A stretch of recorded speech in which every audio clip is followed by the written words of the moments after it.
Hi, everybody. For this Monday, I read a really interesting comment. I don't remember if it was on LinkedIn or if I was reading an article on Bleeping Computer or what. But the comment said that the ability for a company to defend themselves comes down to who they hire as a CISO. What do you think about that? Do you agree with that comment? I've recorded a few videos at this point. Can we all at least agree that cybersecurity at this point is an enterprise-wide risk problem? You know, I think regardless of the size of the organization, maybe even more so in a small organization, as I talked about last week, cybersecurity is an enterprise-wide problem, and it requires players from across the organization. Let me give you some examples to sort of support my thinking here. Maybe I'm crazy, but you know, it could be a bank teller reporting a phishing email. Maybe it's a janitor reporting an unlocked wiring cabinet. Or maybe someone's figured out that a wireless guest network in a facility has a hole that allows access to an internal network. We all play some role in cybersecurity. It is an enterprise-wide risk problem. So why would the entire weight of the world come down on the CISO? I think we all play a role, and I just don't agree with that comment personally, that the ability for a company to defend themselves comes down to a CISO that might not even exist in an organization. I think if we look back years ago, maybe we could have said that the CISO is responsible for protecting all company assets from a cybersecurity perspective, right? There was a date and time when remote work didn't exist. Today,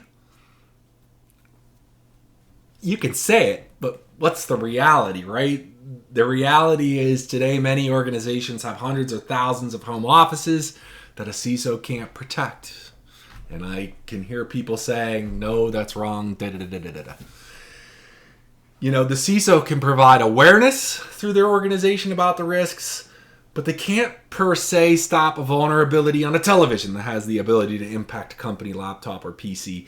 They can't stop a 14-year-old that's in that home office from downloading ransomware or a C2 agent that allows lateral movement to other devices in the house.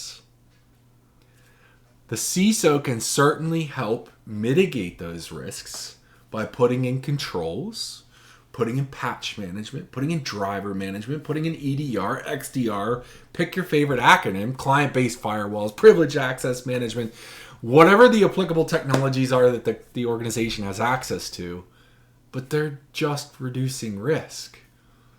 There's always going to be some level of risk in today's age when an individual is mobile or when staff are mobile.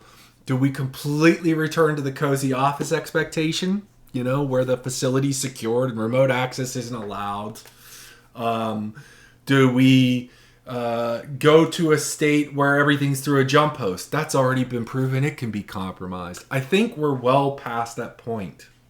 I think realistically, the expectation should be that the CISO's managing risk, has the authority to make decisions to protect the business, can convey risk to the business, and has the budget to reduce risk where it makes sense and accept risk where it makes sense. There's some places, you know, we can't or we shouldn't be the organization of no all the time. Sometimes we do have to accept risk where it makes sense for the business. I guess a follow-on question to this is, do your CISOs have the authority to act, or are they more of a paper tiger, and I know some people don't like that word, that can only make suggestions to the organization? Do you think that authority for a CISO is a good thing? I feel like it is, and I also feel like there's a great responsibility that comes with having that authority.